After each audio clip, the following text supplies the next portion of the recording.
hormones are these chemical messengers that help different parts of our body communicate with each other.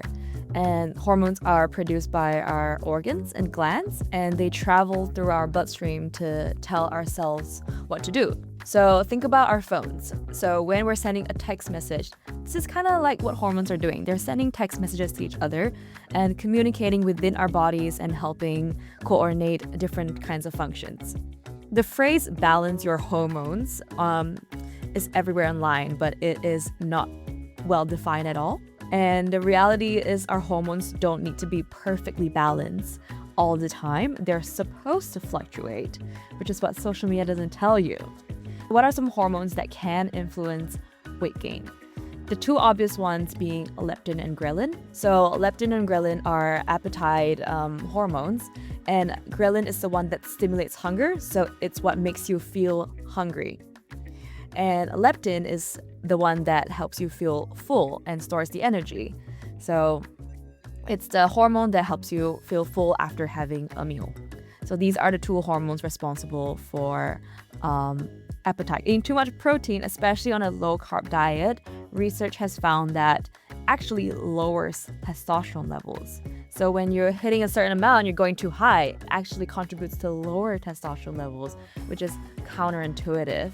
And yeah, so it's a meta-analysis that found that high-protein diets are associated with a large decrease in total testosterone, which is not what these men intended to do. Welcome to Healthy Families with Healthy Food Guide. We're your hosts. I'm Managing Editor Jenny de Montauk. And I'm accredited practicing dietitian and healthy food guide dietitian Min Saw. And I'm all about balanced eating and flexibility and finding joy in nutrition. Excellent. Nice to have you here again, Min. I've been noticing over the last couple of years there's been a real shift in focus towards the role of hormones in our health and well-being, especially on social media. Like wellness influencers are promising all sorts of fixes for hormone imbalance and blaming all sorts of things that are wrong with us on hormone imbalance or estrogen dominance or low testosterone, all these sort of buzzwords.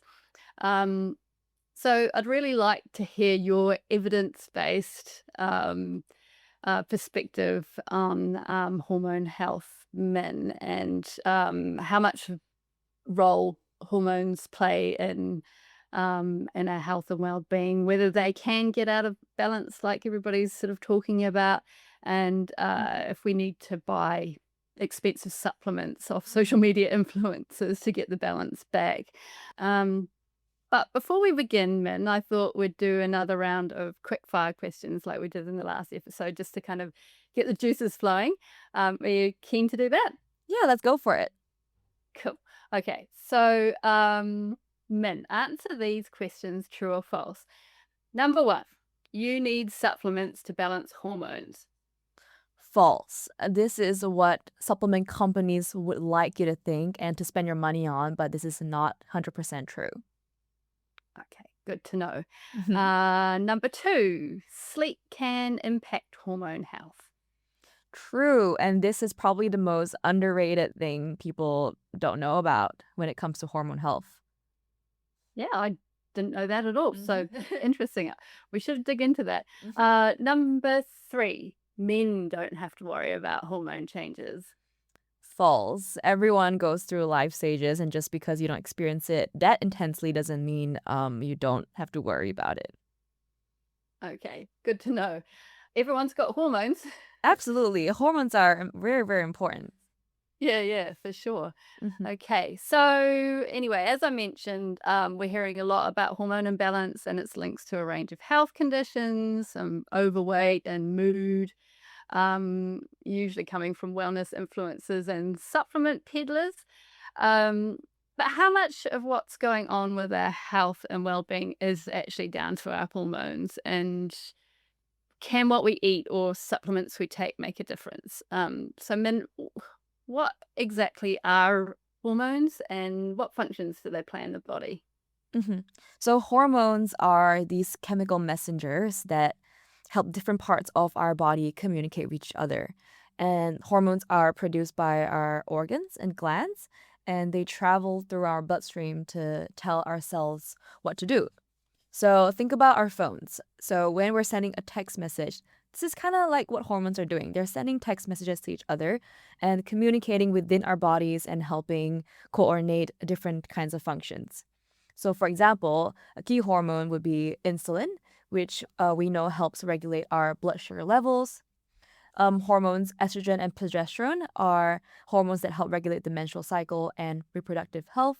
Or another hormone, like our thyroid hormone, is something that helps regulate how fast we process foods and also our metabolism. So, hormones are very, very important. They are involved in almost everything our body does. It is the communication pathway. So, from your appetite to your energy levels, to your sleep, mood, metabolism, and reproductive health, these are all important functions that involve our hormones. So, absolutely very, very important in our daily lives. Interesting. Okay, Mhm. so given that they kind of play this massive role in sort of multiple bodily functions, and that we're all kind of being affected by them, is hormone imbalance actually a thing? And is there anything we can do about it? So this is where it gets really interesting. Yes, it is a thing. Hormone imbalance is it's valid, but it is not the way it's been throwing around online by these wellness influencers these days. So what is a hormone imbalance? True hormonal disorders exist, and these are probably heard of it. Thyroid disorders like a hyperthyroidism or hypothyroidism, or diabetes, or PMOS, which recently got a new name from PCOS, but that is a conversation from another time Ah, actually. okay, That is didn't a know that. yeah. And these hormonal imbalances are true medical conditions diagnosed through symptoms and blood tests, and they're not self-diagnosed by these vague symptoms influencers like to throw online, like fatigue or restlessness or like appetite, things like that. Brain fog. Brain fog. It's been throwing around everywhere. So the phrase balance your hormones is everywhere online, but it is not well defined at all. And the reality is our hormones don't need to be perfectly balanced all the time. They're supposed to fluctuate, which is what social media doesn't tell you. And let me give you an example of how when is it normal for our hormones to fluctuate. For example, during our menstrual cycle, estrogen and progesterone naturally rise and fall throughout that phase. Or when it comes to cortisol, I know everyone's always saying we need to lower your cortisol, you have too high cortisol.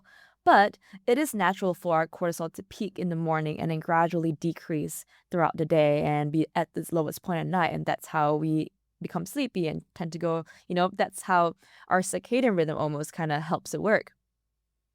Another example is insulin. Naturally, it should be rising after eating and falling between meals. So that is also our body's natural response.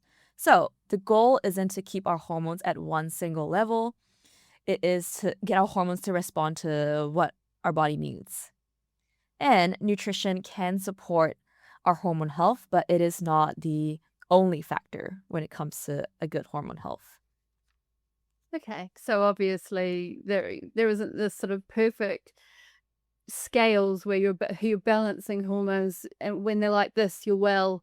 It's really it really is. These are kind of things that are fluctuating, and they're meant Mhm. to, unless we've got a proper diagnosed condition that we know is associated with hormone Mhm. health that has been identified by a Mhm. qualified professional. Mhm. Okay. Absolutely. And our body is smart. It knows how Yeah. to regulate these little functions, and it's almost needs to regulate these functions just to help us do different tasks. And Mm. yeah, and unless, like you mentioned, if it's really properly diagnosed by a doctor, or a health professional, then it is not a major, major concern. Yeah. Okay. Hmm. So in that, I mean, I think one of the oldest sort of tropes around hormones was its role in weight. When people you'd hear the saying, "Oh, it's not me, it's my hormones." If people are sort of struggling with weight or whatever, um, can do hormones affect? your weight? Can they lead to being overweight or anything like that? Good question. I think this is a question everyone's always wondering. Can hormones affect weight loss? That's why a lot of people are trying to balance out their hormones. And yes, to some degree they can. Obviously, they are responsible for so much in our bodies about the communication of everything that's going on. So, what are some hormones that can influence weight gain? The two obvious ones being leptin and ghrelin. So, leptin and ghrelin are appetite hormones, and ghrelin is the one that stimulates hunger. So, it's what makes you feel hungry. And leptin is the one that helps you feel full and stores the energy. So, it's the hormone that helps you feel full after having a meal. So, these are the two hormones responsible for um, appetite control.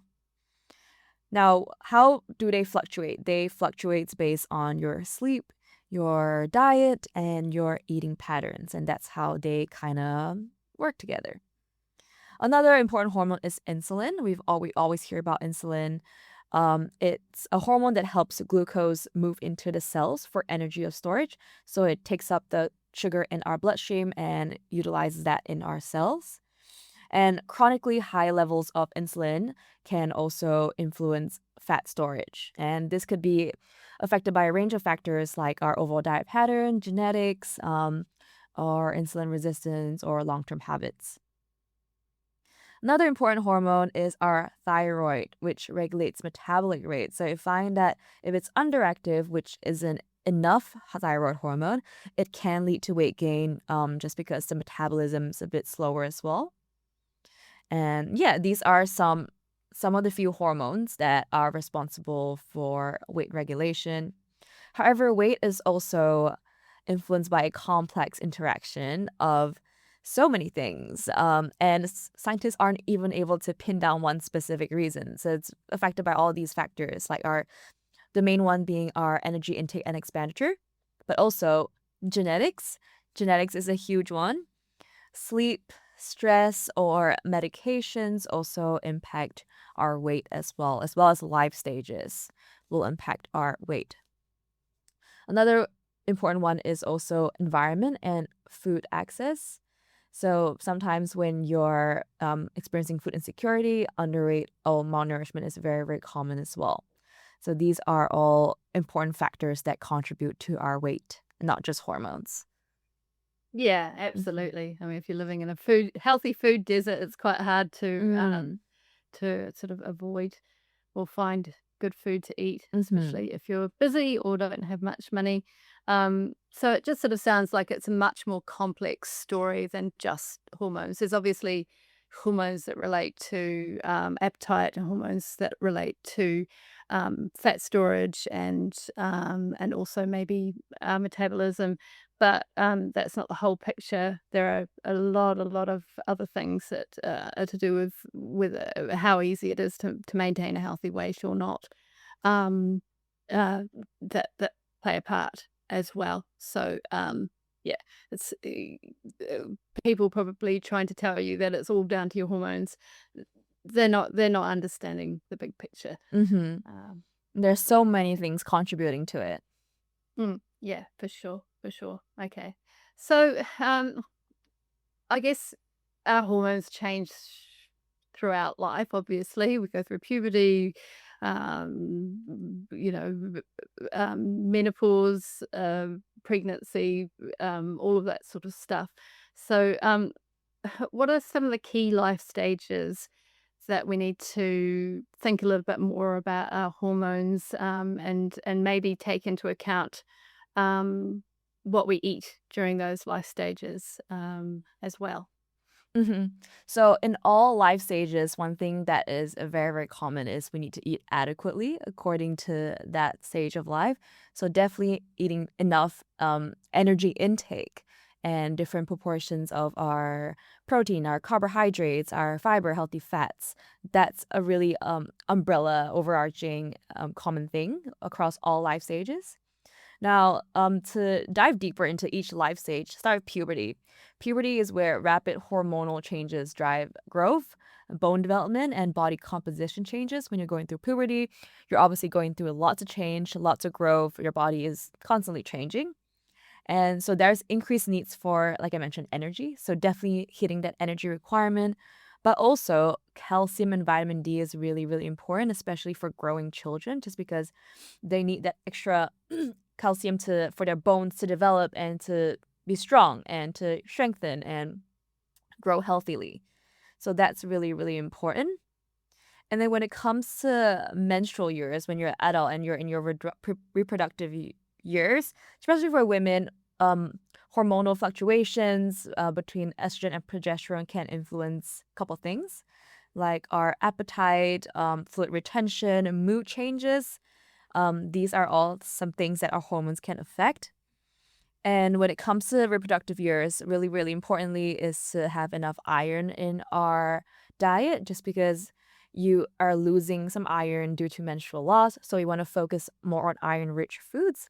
And these are your red meats, your dark leafy greens. And pairing that with a source of vitamin C can help you absorb that iron as well. And also eating adequately enough to support that menstrual cycle. So a lot of time when people don't eat enough, they will lose their period, and that is not a normal occasion. So definitely making sure you're fueling your body adequately so your hormones can actually perform at its best. And a lot of times when we're underfueling, our body tends to cut off the things it thinks it doesn't need first, which is our reproductive hormones. So estrogen and progesterone may go haywire when you're not eating enough. So that's why we always encourage proper fueling throughout those reproductive years. And also enough carbohydrate intake for that mood and regulation. You know, having a good amount of carbohydrates, our protein, healthy fats, and our fiber, like the Healthy Plate Guide. Just to reiterate a healthy plate guide, I know it's something we bring up in every podcast. If you were to visualize a plate, ideally we want to have half a plate of colorful vegetables and then a quarter plate of protein and a quarter plate of complex carbohydrates. And this is what creates that balance to give you enough satiety and helps you hit your nutrition requirement and nutrient intake across the day as well. Yeah. And Yeah, moving I on. mean, just on that, it just made me think about, so with menstruation, not having enough nutrition, so you find that with people who've got eating disorders, that might be one of the things they lose is their periods, or elite athletes, women who are elite athletes. So I guess that's sort of what you're talking about there. If you haven't quite got, because you haven't got enough to basically be making your body function the way that it should, it's going to shut down the things that it doesn't think are necessary first to try and protect the rest of the organs and so on. So you really, if if you're getting to the point where you're eating so little that you're losing your period, that's something, you're kind of in a danger zone there, I would think. Mm-hmm. Mm. So sometimes people think that eating less can lead to weight loss, so they have very, very little calories in their diet. And what happens is their body goes into survival mode. And it actually ends up holding on to that weight, but losing all these other functions that they think it doesn't need. So what Right. happens is they lose the period and they start taking nutrients from your bones. So bone health is something we don't notice until, something happens and something snaps. You realize, oh, my bone health is not great. What happens is if you're underfueling over time, it actually takes away from these little things that you almost don't even notice if you don't pay attention to it. That you don't get your period, or your bones get a little more brittle, or you can't really recover from your daily activity. Little signs and symptoms like that are also red flags that you may be underfueling. Yeah, no, Mm-hmm. it's really important for people to Mm-hmm. realize I am seeing a bit more of a resurgence in this very low energy diets going around, Mm-hmm. and especially I guess on the back of the GLP-1s and people's knees Yeah. getting to be skinny, skinny. I'm quite concerned about that side of things, because Yeah. these are important, important phases of our lives, and we need to power through with nourishment. Absolutely. And it's Basically. not helping that skinny is trending again on social media. Mm. And it's not really highlighting the importance of health and long-term health even. Yeah.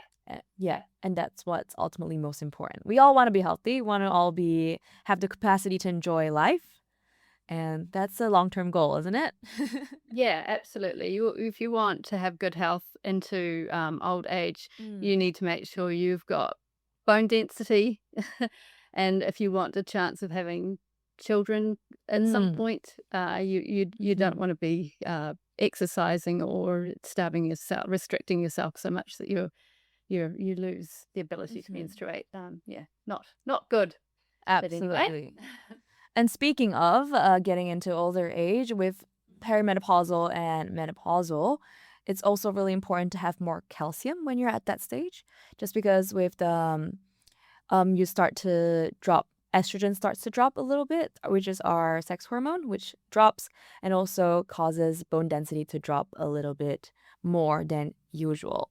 So definitely prioritizing that calcium intake across the day. And also, having more healthy fats and omega 3s would be good at that life stage, just because it also helps reduce inflammation across the body, and it helps keeps us healthy. And yeah, otherwise, it's also having adequate protein and fiber throughout the day as well for good appetite regulation and yeah, nutrient density. Sure. So with, Mhm. say, perimenopause, is do you need to be eating differently? I know a lot of people say that that's when they tend to sort of find that they put weight on more easily. They might be losing muscle um, tone, that sort of thing, when it sort of starts to accelerate at least. Mhm. Yeah, what's your advice for people in that situation? I Heading actually into the peri and menopause. I actually see a lot of perimenopause and menopausal clients in my other on other days. And a common thing, like you mentioned, they always say, "Oh my gosh, like I'm eating so little, but I'm not losing weight." And I just don't know how to eat. Well, just because it's natural, when you're experiencing that phase of life, like I mentioned, estrogen drops and that impacts Mm, other things like our thyroid hormones also um decrease a little bit, and also impacts our other functions, and also perhaps also maybe increase a bit of insulin sensitivity as well. mm. That's common. So with perimenopause, it's very important to anchor all your meals with protein.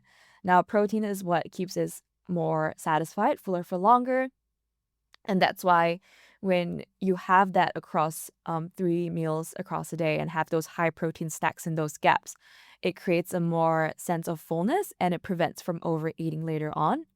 Another thing I really encourage is to have more omega 3s. So if you don't eat fish regularly 2 to 3 times a week, or fatty fish like our salmon or sardines or um, fatty tuna. So things like that, if you're not having regularly throughout the week, I would definitely recommend having an omega-3 supplement to Okay. make sure you are getting enough omega-3s in your intake. Otherwise, it's also calcium. Calcium is really, really important at maintaining that bone mass and, building that up. So we don't want to go into osteoporosis. We don't want to have brittle bones, and we want to be strong. Hip fractures are really common, especially with older age, and that's why we always encourage to definitely nail your calcium intake to build up optimum bone health. Otherwise, fiber is also really, really important, especially as we age. Fiber is similar to protein; it also keeps us for longer, and also bulks up that volume throughout our meal, so we don't feel like overstacking later on, and it keeps us full as well.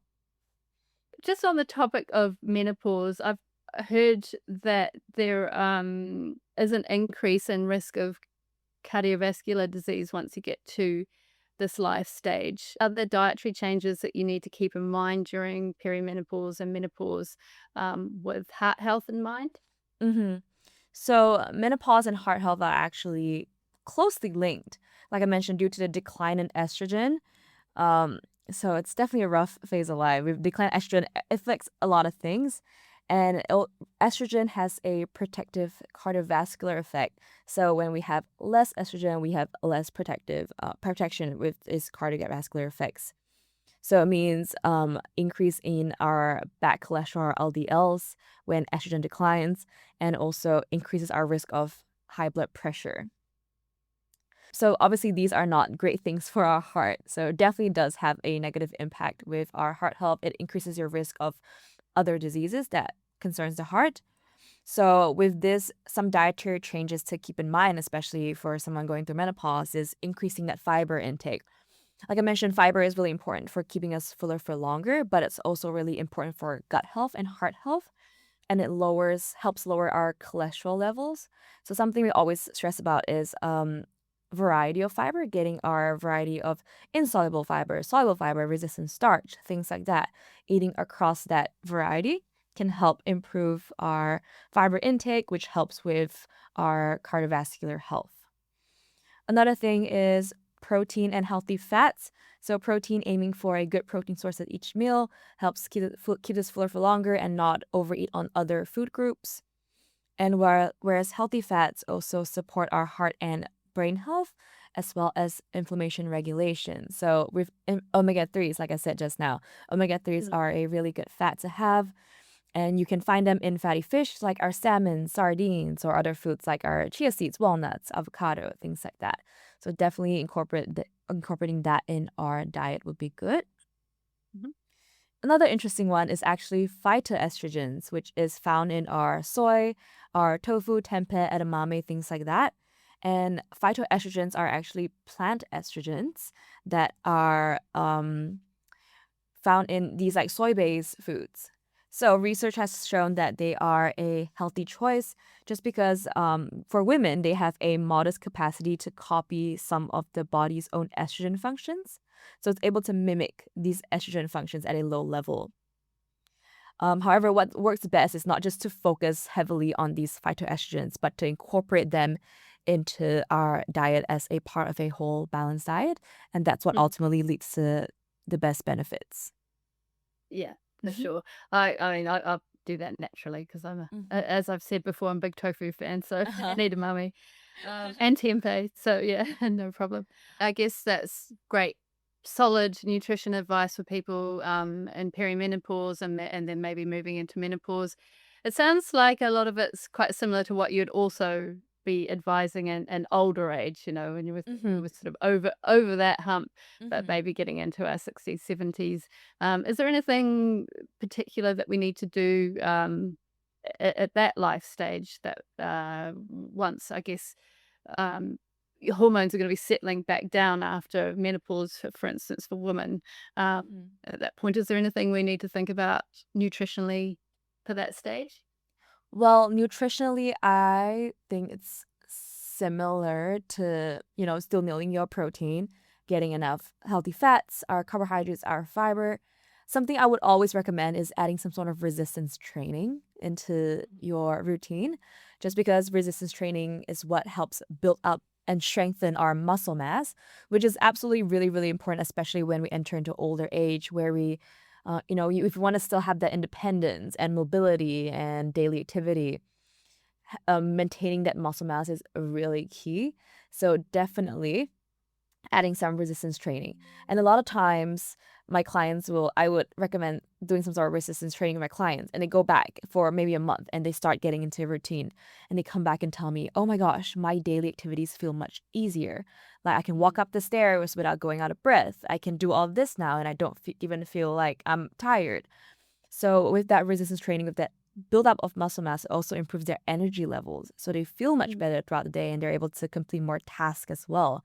That's why we always encourage adding some sort of resistance training. So lift some weights, build up that muscle mass, and that's what's going to contribute to more independence, better healthy aging.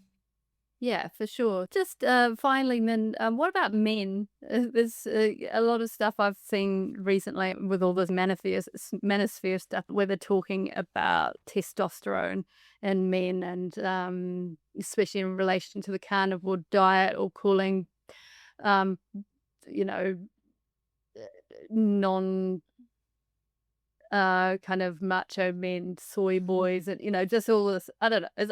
I think it's toxic stuff. But um, is there any evidence around the claims that are going on about the role of testosterone in men and more intellectual men not having enough testosterone, that sort of thing? Can what men eat impact their hormones? Do they need to be eating more meat? hmm So the theory behind carnivore diet increasing testosterone levels links back to how it's very high in protein. So carnivore diet is a diet that is very rich in protein and doesn't have any carbs or veggies or fruits or anything like that. So someone with a carnivore diet will be eating meat and blocks of butter and oils and what a carnivore would eat, essentially. Sure. Very, very, very high in protein. And the theory behind it is that protein supports muscle repair and testosterone utilization. So in their heads, more protein equals more testosterone, which is, better health outcome.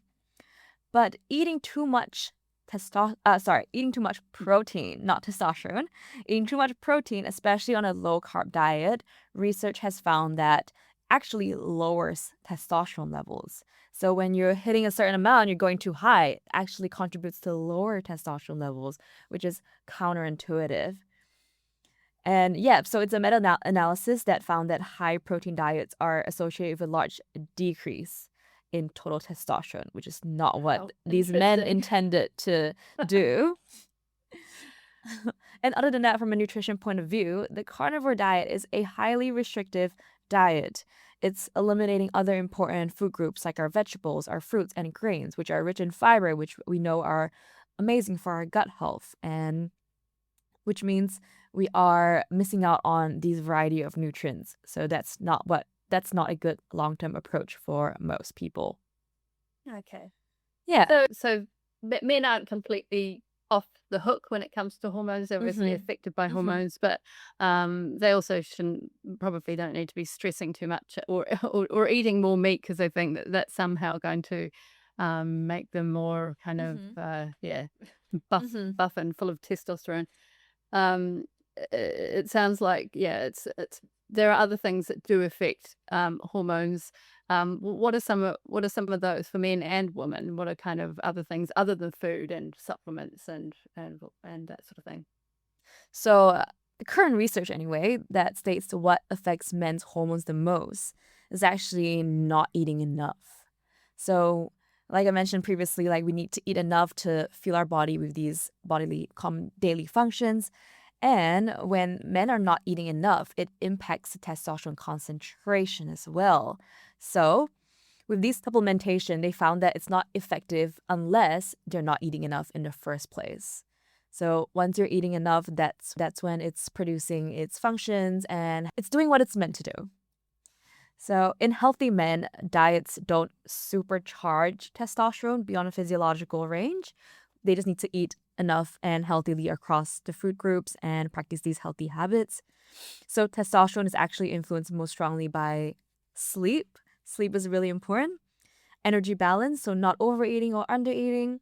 Resistance training, so having adequate muscle mass. And also body fat levels, specifically visceral fat, which is the fat under our around our organs. And then stress and also other medical conditions could affect testosterone levels as well. So nutrition, yes, nutrition plays a part of it. It comes into energy balance, but also all these other factors come into play. Sure. It's more about making sure you're eating enough, Mhm. eating an adequate amount of energy, Mhm. getting balance right. Mm. Don't overdo the protein, or you'll have the opposite effect. Um, okay. Well, I think we're just about out of time. There's obviously a lot there, and we could probably go on and on. What are your kind of key takeaways for people to think about when it comes to their hormones and diet and lifestyle? Well, when it comes to hormone imbalance, if you do think you're genuinely out of balance, definitely see a health professional and get it diagnosed. Do not self-diagnose. And otherwise, it's really about nailing the basics. It's nothing we don't already know. It's the basics, the healthy, boring basics, which is eating healthily across the 5 food groups, eating a regular balanced meals throughout the day, drinking enough water, getting enough sleep, get some strength training in, get some activity in, and nailing these healthy habits that we all know we should be doing, but not all of us do, and Yeah. that should be what drives best hormone health. Yeah. It doesn't have to be super complicated, and we don't have to spend lots of money on supplements. So that's good news.